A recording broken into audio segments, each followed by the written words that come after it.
One of the best ways to build positive habits is to stop negative ones. A lot of us have convinced ourselves I'm not good at habits, whatever that means to you. And usually humans are good at habits. It's just usually the habit that's the habit of least resistance. It's usually the negative habit, unfortunately. Going through the drive-thru is a habit. The idea here is new inputs creates new choices. New choices create new results. And hopefully that's an upward trajectory. Next Level Nation, welcome back to another episode of Next Level University, where we help you level up your life, your love, your health, and your wealth. We hope you enjoyed our latest episode, yesterday's episode, number 1535. Is there a way to use comparison in a positive way? Today, for episode number 1536, happy Thursday, a simple practice for increased positivity. We did many episodes back in the day, Alan, where we would talk about the people around you. We would talk about the content you're consuming. We would talk about what's on television. We would talk about the music you're listening to. And I don't know if I was looking through our old episodes. I don't know where I came up with this episode. But I thought it would be a valuable exercise to say, okay, people, places, things, ideas, TV, movies, social media, everything. Let's sit down. Let's take out a piece of paper, not if you're driving, and let's make 3 columns on this piece of paper. And we are going to do positive, we're going to do neutral, and we're going to do negative. Positive. This thing is positively influencing my behavior. It's motivational. It's inspirational. It's teaching me. It is a net positive. It's good for me. It fuels me. It does not drain me. Neutral. I don't know if anything really is neutral, honestly, but for the sake of this exercise, something that you don't feel like you're getting anything out of, but you also don't feel like it's taking anything from you, hypothetically. And then negative. What is something that is draining you? When I go to the gym, for some reason, I don't know why, but at least 3 of the televisions on at the gym are on the news. Oh, it's so frustrating. And I'm not a big news guy. For me, that's not positive. For me, that's negative. It's draining. There's too much going on, and it's always about the negative stuff, and it's just, my choice is to not watch the news. Plus, in the gym, it's very distracting. Well, when I'm doing my cardio, there's like 6 TVs. So sometimes they'll have a movie on or they'll have sports on, but in the morning, it's usually news, and that's pretty much, it's on like half the TV. So it is. It's definitely distracting. But I would consider that negative. For me, that would go in the negative column. A lot of the people that I used to follow, and you've heard us talk about this very often over the last few weeks or months, a lot of the people that I followed in the beginning of my social media journey, the reason I was following them weren't necessarily positive reasons. So now it's a net negative. So I think it's a very powerful practice. It's going to create a lot of awareness. It might create you saying, oh, wow, I didn't realize that this was so positive, or this was so negative, or I thought I was getting more out of this and I'm actually not. Awareness is an opportunity, and I think this is a really good awareness building exercise.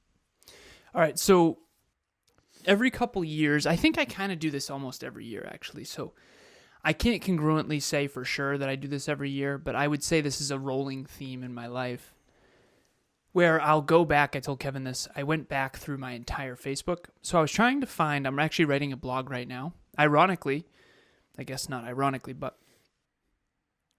it's actually about persons, places, things, and ideas. And it's a simple formula.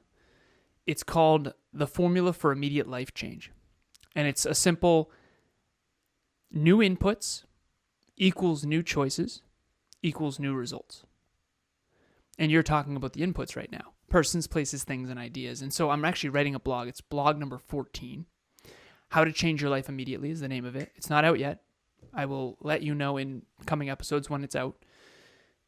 But the idea underneath it is this very simple thing of there's 2 different cycles that you can be in life.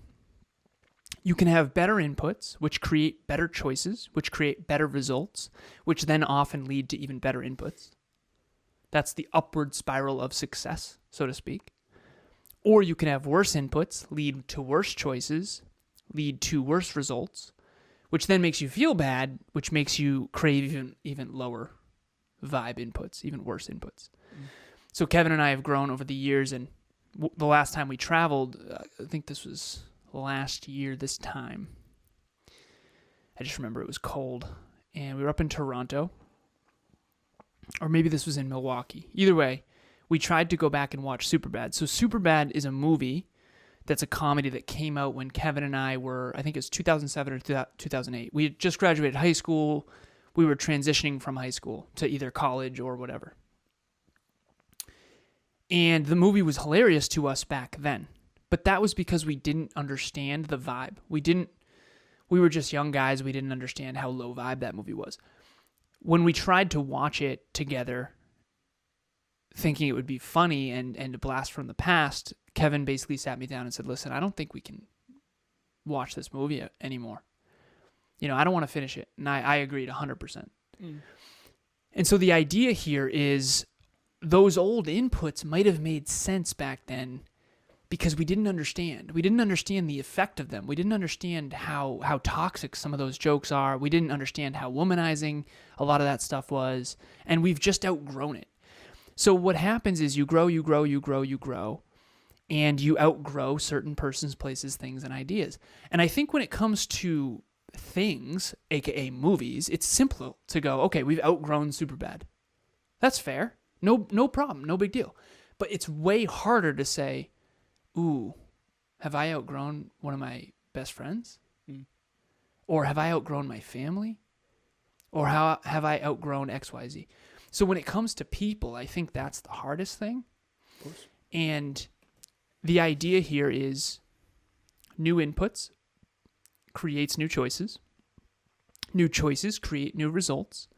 And hopefully that's an upward trajectory. So write 3 columns, positive, neutral, and negative. Superbad would go in the negative column for us. And this is unique to you. It's based on your core values. It's based on your core aspirations. It's based on who you aspire to be. Because based on who we used to aspire to be back when we were graduating high school, it wasn't as misaligned as it is now, because now that movie is no longer aligned with who we aspire to be. And that's what growth is. And this is painful. And so one thing I would recommend for everyone, and just do this with caution, and I told Emilia that I did this, but I went back through my entire Facebook. I went back through all my old photos. I was actually trying to figure out which day I quit drinking. And I knew that it was my grandma and grandpa's 60th anniversary. I knew we were in Westerly, Rhode Island, but I couldn't find any photographs. I wanted to figure out what day it was. And it was 1,615 days ago. I actually checked earlier. And so that's 4.45 years. But I went back through every photo over the last 4.45 years to try to find this date, this picture. And wow, when you look back, it's not just Superbad that isn't aligned. It's a lot of other things that used to be quote unquote aligned. I now have a higher understanding of, I would never spend time with that person again. I would never spend time at that place again. I would never do that thing again. I would never surround myself with those ideas again.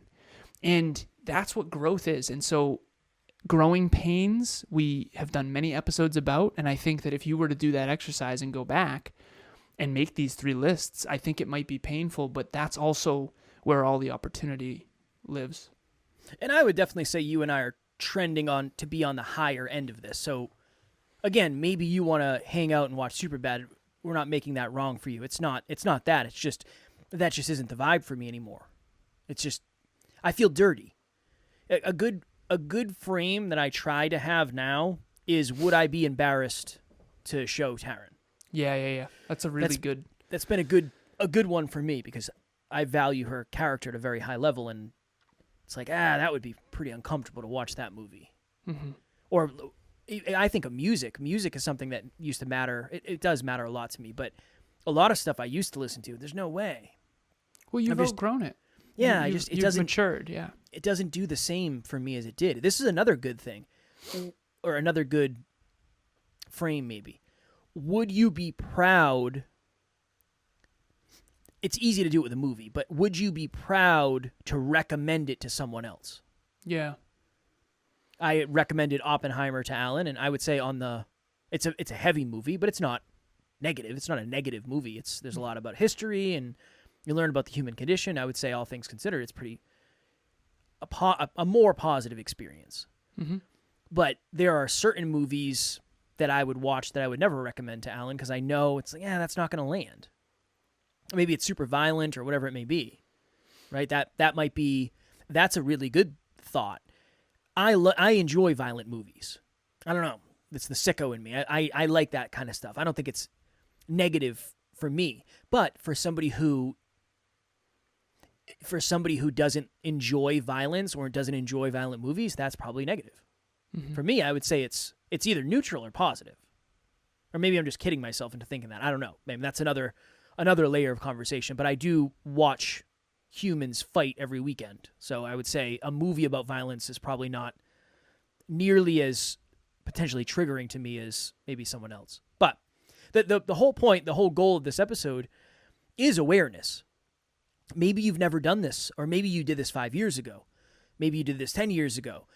A gentle, friendly reminder to sit down and do it again and see what's changed, because you probably have, and maybe your environments haven't, and maybe that's why you feel dirty after you spend time with someone, or you feel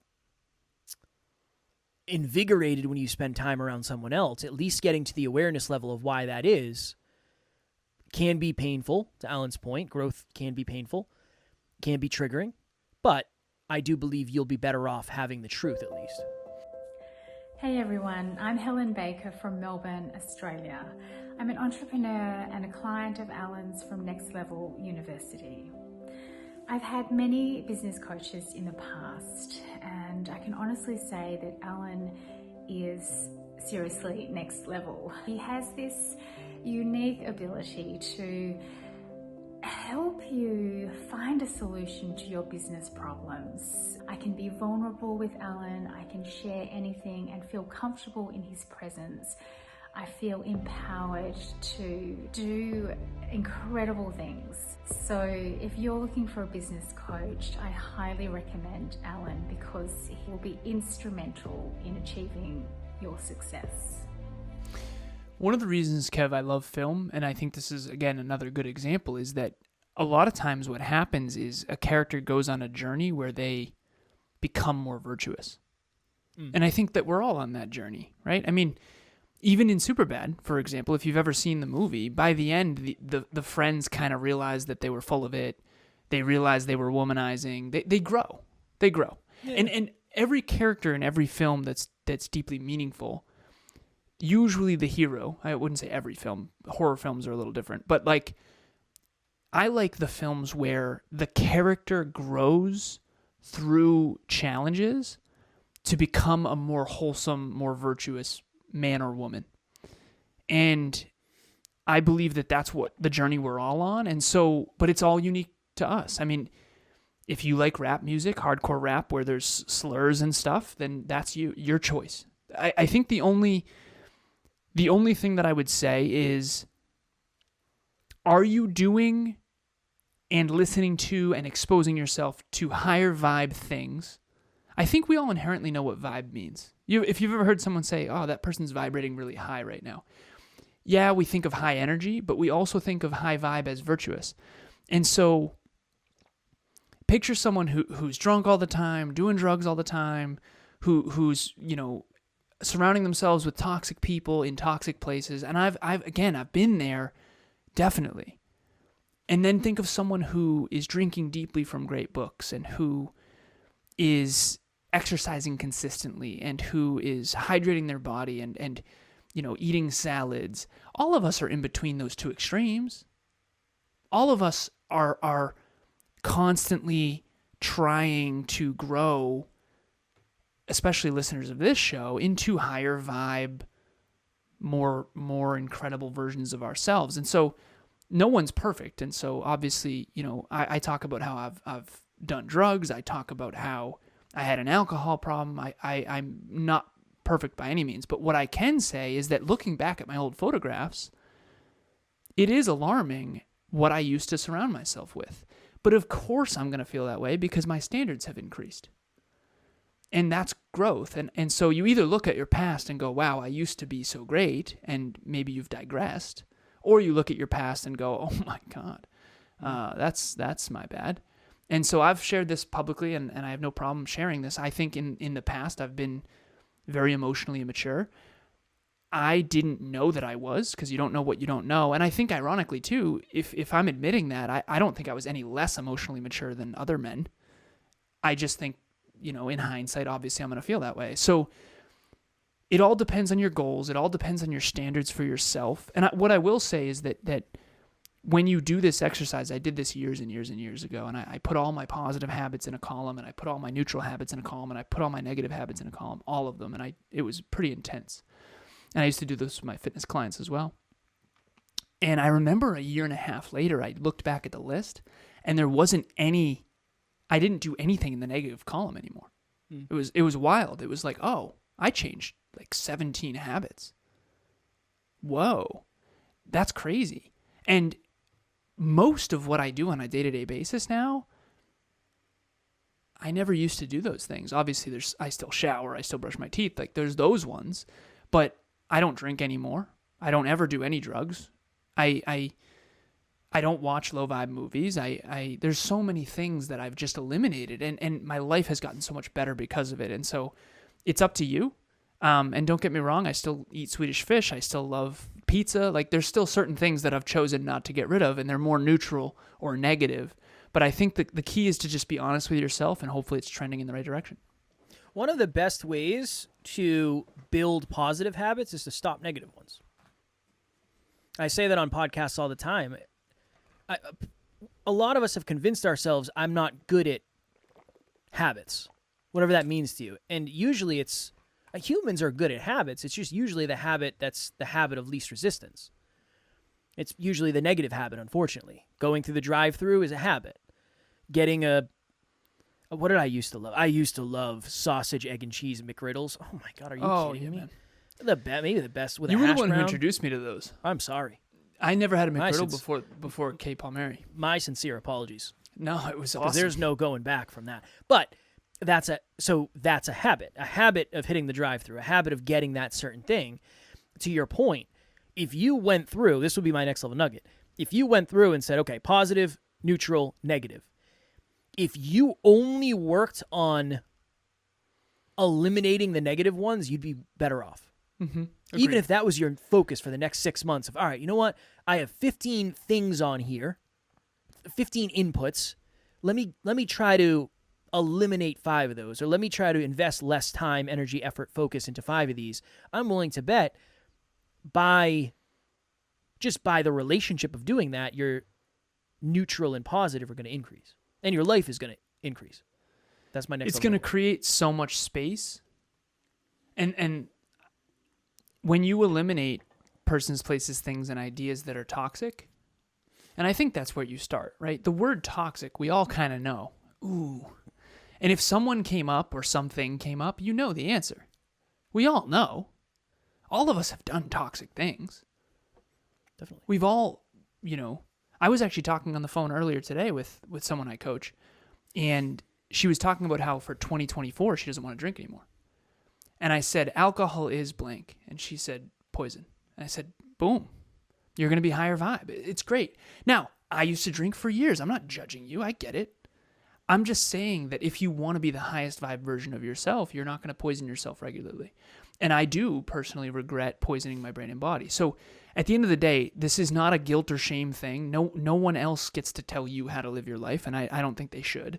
But I do encourage everyone to check in. And my next level nugget is, hopefully you are surrounding yourself with more positive persons, places, things, and ideas than you used to. And I think that that's the point of life. I think that you just consistently and sustainably improve over time, and then your life will improve as a byproduct of that. And it's unique to each of us. There's so many toxic things out there that will grab you and hold on to you if you're not careful. And we protect our kids from negative influences, but we don't always protect ourselves. And I'm not saying that as a parent. I'm just saying, I remember as a kid, it's like, well, don't watch R-rated movies. Well, maybe as an adult, we should check in on some of the movies we're watching too. That's all I'm saying. I don't think I ever got that as a kid. Don't watch R-rated movies. I was watching, this is not exactly a poster for this episode, but Emilia was fascinated by the psychology underneath Hannibal. Have you ever seen Silence of the Lambs and all that? I believe so. Hannibal, the second one. So it's a trilogy, and the second one is like really dark. Have you seen it? I don't remember it specifically enough to, if you cited it, it would make sense to me. It's fascinating for sure, but it's dark. And Emilia's like, wait, what age did you see this? And I was like, I don't know, 11, 12. She's like, are you kidding me? I was like, yeah, I had an older sister. She, she had all the movies, the horror flicks and stuff. I remember you remember Urban Legend? Of course. That you call that a horror flick? Son. Dude, I don't know, but Somebody- I was very young, sir. Somebody on a podcast the other day said, what was your first dream you ever had? The first dream you remember. And I said, I was getting chased down the hallway by the Chucky doll from Child's Play. That's the first memory I have of a dream. I watched that movie when I was 7 years old. Straight up. Kev. Straight up. Nah, man. Been Not a lot of unconditioning. I do want to say this quickly. I want to parallel what Alan said. It's totally up to you. I don't know if I'll ever not have a whiskey if I want to have a whiskey. I don't know. I don't know if that'll ever happen. I'll tell you, when I was 18 to 21, I was binge drinking a lot. I very rarely drink. I don't know if hopefully this lands in the right way. I don't know if I aspire to ever get to the place where I don't have a drink. I don't know. I'm not sure yet. I'm not sure if you do, you'll know. Yeah. You'll know. And that's up to you, like Alan said. Alan never messages me and says, hey, Kev, I don't think you should have a whiskey tonight, or don't talk about that on the podcast. Just like for you should do whatever feels the most aligned for you. And whether you wake up and regret it, or whether you go to sleep and regret it, or you inside of I say that to clients all the time. You know the answer. You just want to hear me say it too. You know the answer. You know what you want me to say, or you don't want me to say. So The inner voice, that's my next level nugget. The inner voice will tell you what's aligned for you. And for me, it was years. I hated it. It was you need to quit drinking. It was you need to quit drinking. You know this isn't optimal. If you want to maximize your potential, you have to quit drinking. It's like this inner voice that just keeps nagging you.